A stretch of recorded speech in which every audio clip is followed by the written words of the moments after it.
His children were laying in bed when prosecutors say Jermaine Bass shot them.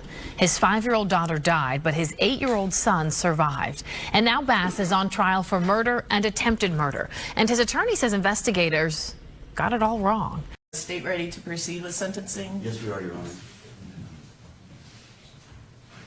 I know some of the family members would like to come up and make a statement. Of course, yeah. One second.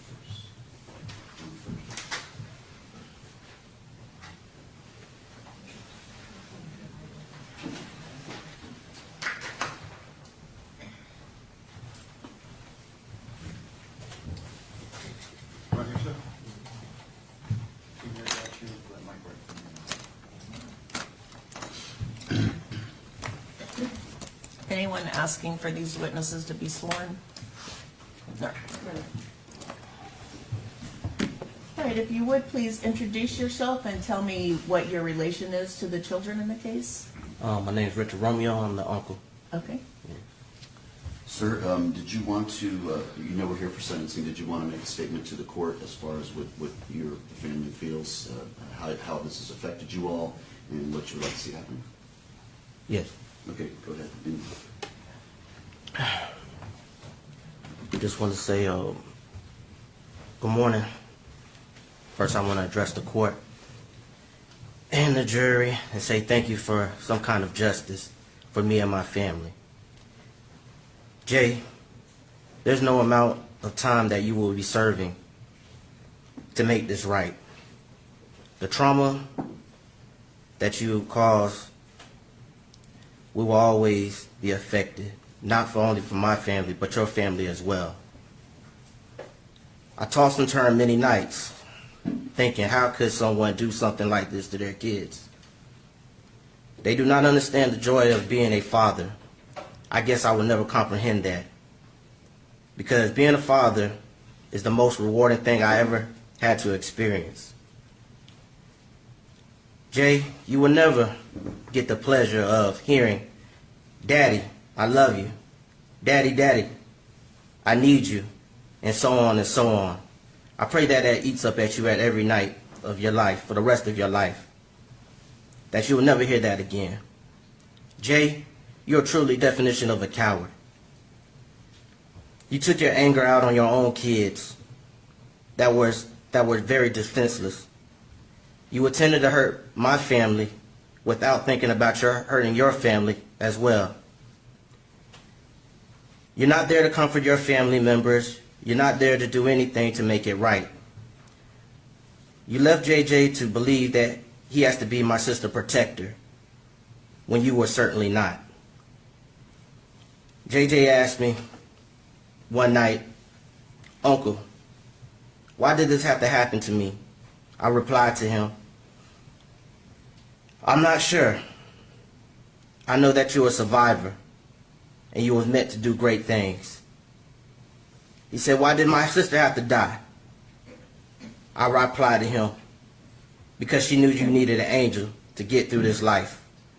And when things get tough, you will ask your sister, what do I do? And she will help you find the answer. He said, you're right, Uncle Richard, because she helped me this far. Jay, you did not win, though. You lost. Not only your freedom, not only the opportunity to be a part of JJ's healing and his greatness, which he surely will be. You lost the opportunity to have that father-to-father talk, to give guidance, participate in school events, sport events, and witness those teenagers and adults first that most parents treasure. You did not succeed. You did not win. My nephew and my sister will heal and will grow and to continue to be great without you. While Jaylah's spirit is shining down on us and we are proudly honoring her memories. You did not win, you loser. I hope that he gets the max sentencing that he could possibly get. And loving memories of my niece, Jaylah. All right, thank you. All right, does anyone else have anything they'd like to address the court with? And the sentencing is for the purpose of the court determining how this loss has affected you and your family. The sentencing is not a time for name calling and attacks on the defendant. So if that's what you're going to do when you're going to come up, you need to reevaluate that. All right?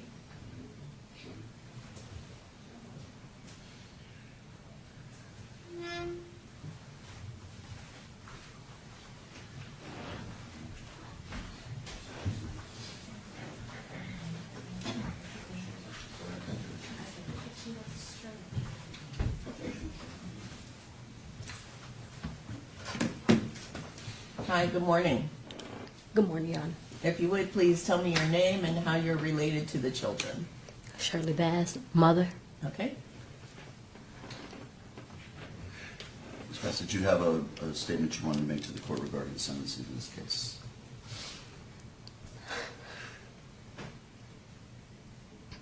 Excuse me. I just want to say thank you and Do you need some water?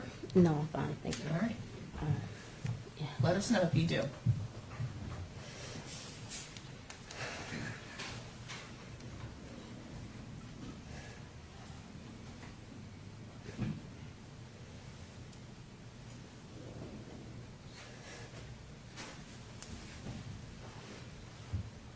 It's never going to be any justice for this,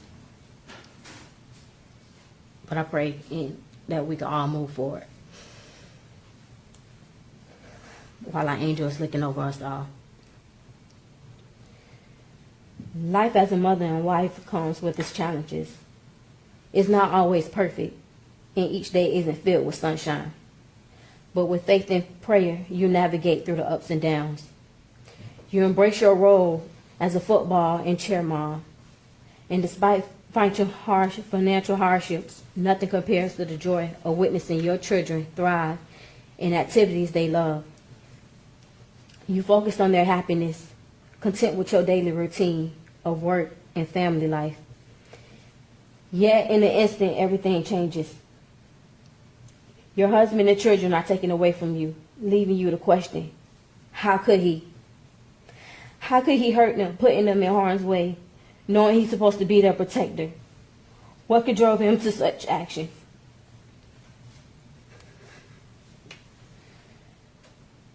No longer is it about why, but how. How could a person choose to harm their own child? A little girl who just begun to experience the world, who started kindergarten 19 days before, and who will not lose not only her first tooth, but her entire life just 13 days later. How could you? How could you take away the life of such an innocent, joyful, promising child? How could you? She will never get to experience her first dance or celebrate her sweet 16. And she'll never become the cheerleader she was destined to be. How could you? As a mother, the thought of the experiences I wish to share with my daughter is heart-wrenching. Those moments were stolen from me by someone I trusted, who I thought I loved, in our children. Understanding that no sentence you receive could ease the pain or bring her back is a harsh reality. You think of your son, who looked up to his father, loved playing video games, and dreamed of being a football player. How could you attempt to take your own son's life? How could you? You ripped away your son's dream and denied him of a fair chance. Yet through it all, I feel blessed to witness my son's healing journey. Tears of joy filled my eyes the first time he stepped onto that field again, knowing that what he has endured. He proudly declared that he will wear the number 5 to honor his baby sister Jaylah. In the weight of this tragedy, it is now my responsibility to ensure that my son JJ is protected. I am determined to create a safe and loving environment for him, one where he can thrive and continue to grow without fear. Jaylah is now with the Lord, resting in his arms. She walks with us every day. Those we love may leave us, but they remain in our hearts forever. Jaylah is deeply loved and very much missed. We cherish the 5 years we shared with her and the beautiful memories we created. She brought us the best 5 years of our life, and our heart knows the sweetness of the angel she was here on this earth.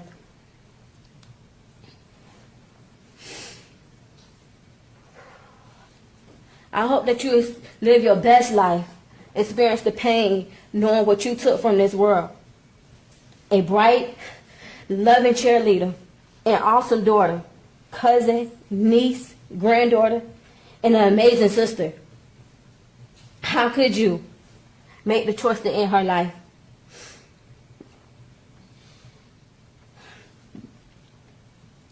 JJ is a warrior.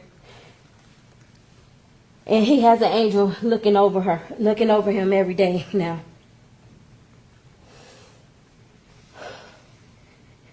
It's Double J forever, and Mommy loves them both.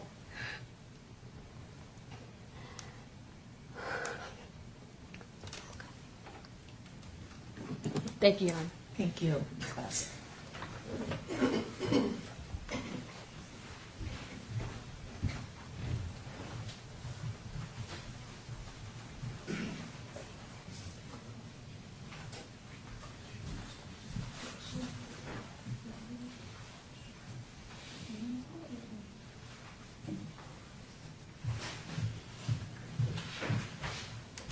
We also have a statement, Judge, provided by Shirley's sister, Marlene. All right. I stand before you today with a heavy heart, with grief and a soul shattered by the loss of my beloved niece, Jaylah. At just 5 years old, her life was taken far too soon by the very person who was meant to protect her, her father. The pain of her absence is a wound that will never fully heal. I miss her laughter, the times she would call and say, "Auntie Lean, are you taking us to get ice cream?" Those simple moments were filled with joy and love. I cherish the 5 precious years we shared, and I often find myself longing for just one more hug, one more smile, one more day with her. Jaylah was just beginning to break out of her shy shell. She had recently started cheerleading, a passion that brought her so much excitement and happiness. It breaks my heart to know that she will never get to experience the joys of growing up, the milestones that every child deserves to reach. Her beautiful spirit, her laughter, and her innocence were taken away from us, leaving a void that will never be filled. I want the world to know that she was loved deeply, and that her laugh, though short, had a profound impact on all of us who were fortunate enough to know her. As we navigate this unimaginable loss, I hope that her story serves as a reminder of the importance of love, protection, and the responsibility that comes with being a parent. No child should ever have to endure such a fate, and no family should have to experience this kind of heartache. In memory of Jaylah, I ask for justice, not just for her, but for all children who deserve to live in a safe and loving environment. Thank you for allowing me to share my heart. Sincerely, Auntie Lean. Thank you.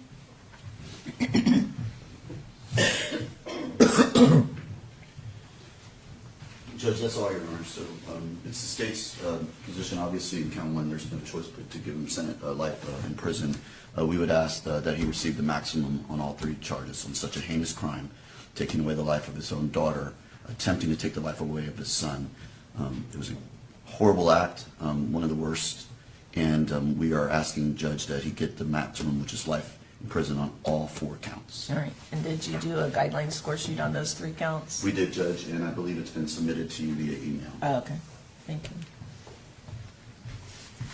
Did you send it to me or to the division? I sent it to you. I can also forward it to the division if you need. From you? Yes, ma'am.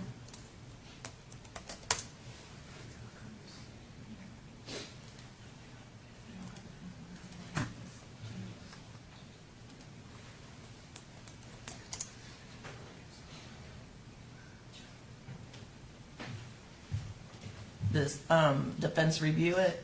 Yes, ma'am. We did review the score sheet, we have located some errors, and they have been fixed, and the final copy is accurate, Judge. All right. All right, well, I'm looking for that. Defense have witnesses that, Mr. Bass's mother, Ms. Thomas, would like to address the court. sure?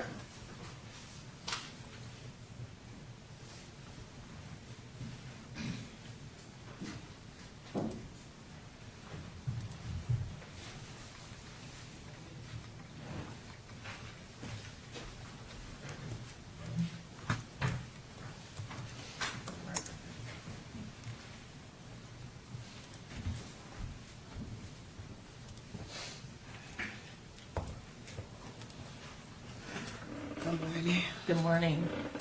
Could you state and spell your name for the court reporter, please? LaQuanza Thomas, Laquanza, Thomas, Thomas. What is your relationship to Mr. Bass? That's my son. Okay. And Judge Ward, what would you like to tell her this morning?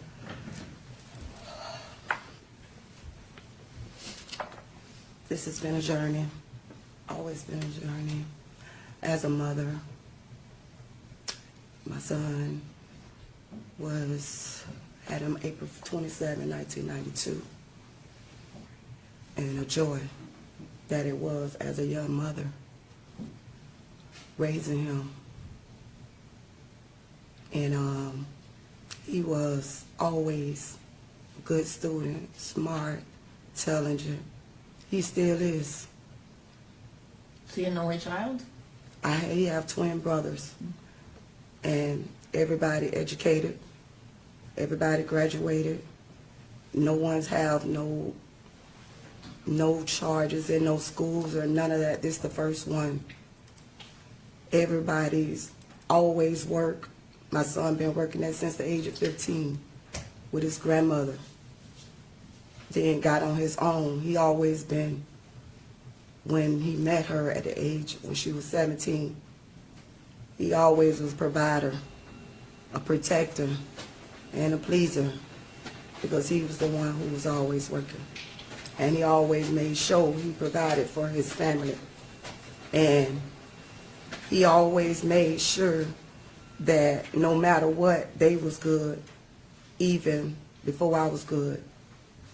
He went back because he wanted to be a husband, and he wanted to be able to take care of his kids.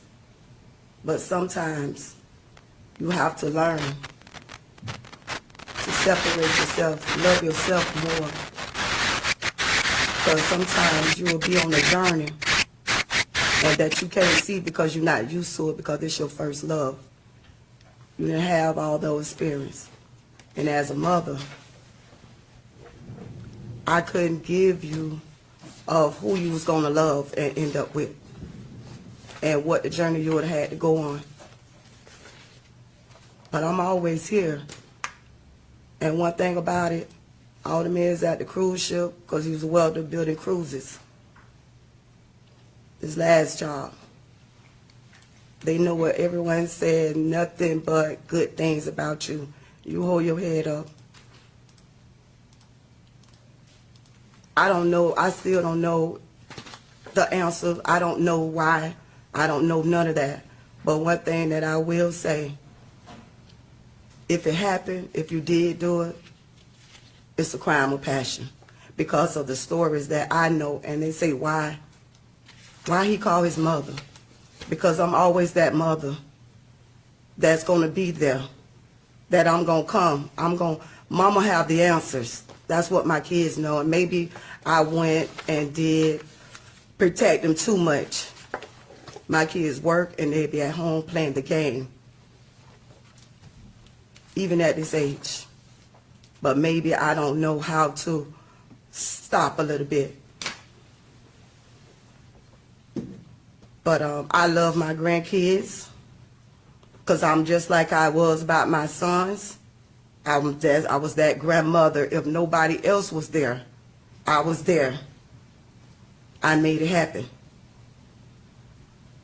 So you hold your head up. I love you, and I'm on this journey with you, because I know if you did this, it was a crime of passion. Not nothing else. And I thank you all. Thank you for being here.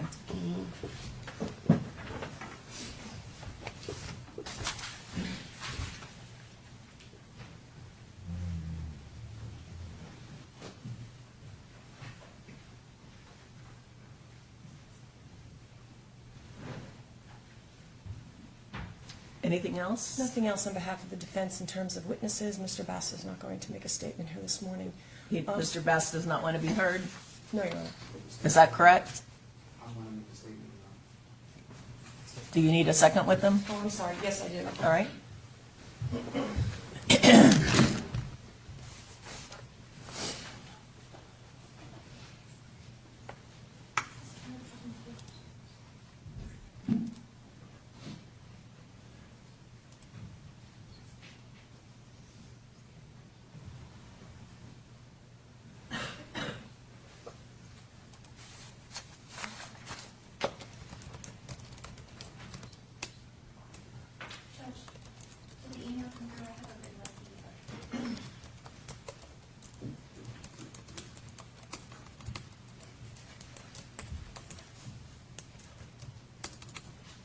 Thank you for the time.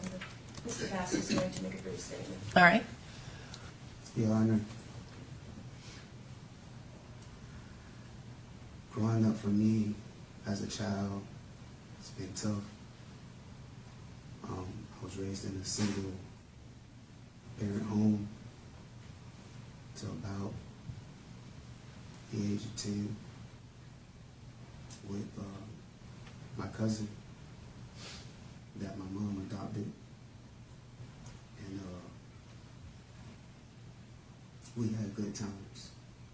We had some bad times. I've always gone to school. I've always had good grades. Like my mom stated, I've always worked. I graduated from Hillsborough High School.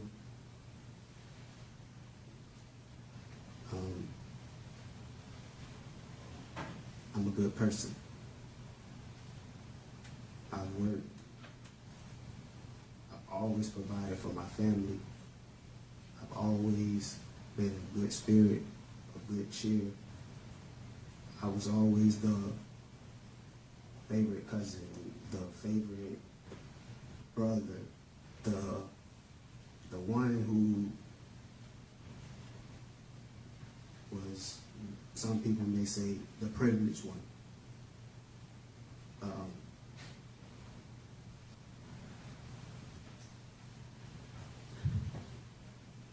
I made sure that my family had the best. I always strive for the best. I moved my family out of Tampa to the Gibson area, a 2-story home, to provide for them, to make sure we had the best life in a nice subdivision. All those things I lost on this journey, but I did everything in my power to redeem myself and try to make things better. I love my son. I made sure that when he was going through his speech issues, I gave him a tutor. I made sure I put him on that football field. I made sure that no matter the cost for the elite cheerleading, I made sure that my daughter was able to go, no matter what was the circumstances or hardships that my family had to face. I made sure to try to come up with some type of resolution to get them to find a way out for them so they can have a nice life as a father and as a husband with my wife. Since we were like high school sweethearts, and we've been together and she will always be my one heart, one love, one mind. Regardless of the circumstances on how anyone feels for what they may accuse me of, I know the outcome. I just want to say, out of hardship comes relief, and I hope that my family and her family, they find some type of peace. And I know that it may be difficult because the accident, but I hope that God guides them and give them strength as the same strength that He's given me, and the courage and the protection from all evil. And also, I know that God has a plan for everything, and I know He works in mysterious ways. But in the end, I know God will always watch over me. La ilaha illallah. I got nothing else to say, Your Honor. And the accident that you're referring to is the death of your children in that statement? That's what you're referring to as the accident? Yes.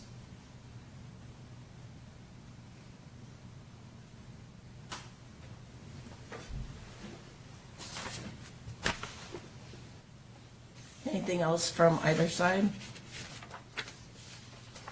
Your Honor, of course, has no discretion as to count one.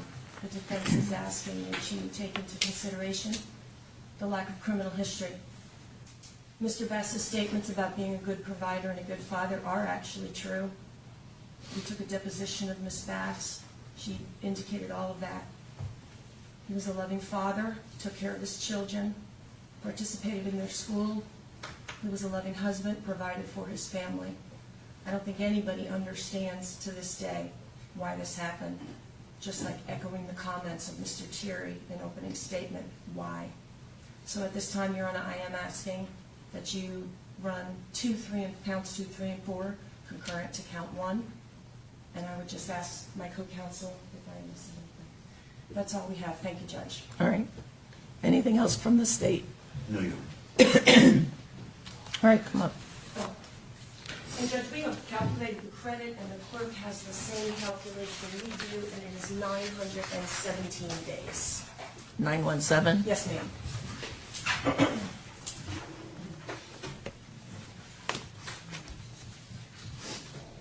State requesting cost of prosecution, Yes, Your Honor. and any objection from the defense? No, Your Honor. All right.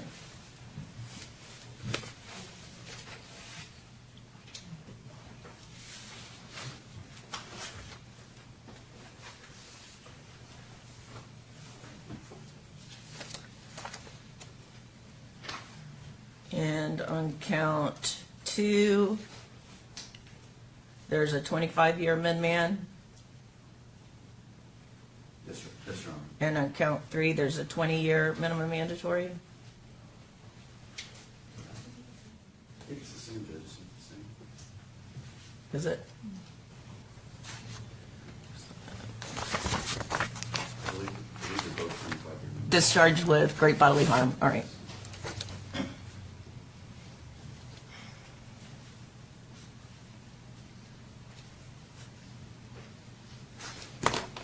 All right, based on the jury's verdict, Mr. Bass, on counts 1, 2, 3, and 4, you're adjudicated guilty, sentenced to life in Florida State Prison. Counts 1, 2, 3, and 4 each carry a 25-year minimum mandatory sentence. Count 1 is life without possibility of parole. That's for the first-degree murder of Jaylah Bass. Impose all mandatory costs as a lien against you. That includes the $150 for the cost of prosecution.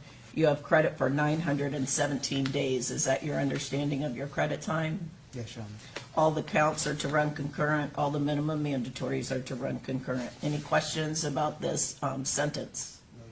You have 30 days to appeal the verdict of the jury and the judgment of the court. If you cannot afford the services of an attorney for the purposes of appeal, one will be appointed for you. I know the Office of the Public Defender will perfect the appellate paperwork before they withdraw from representation. And Judge, may we send you an order today appointing us? Yes. Thank you, Judge. All right.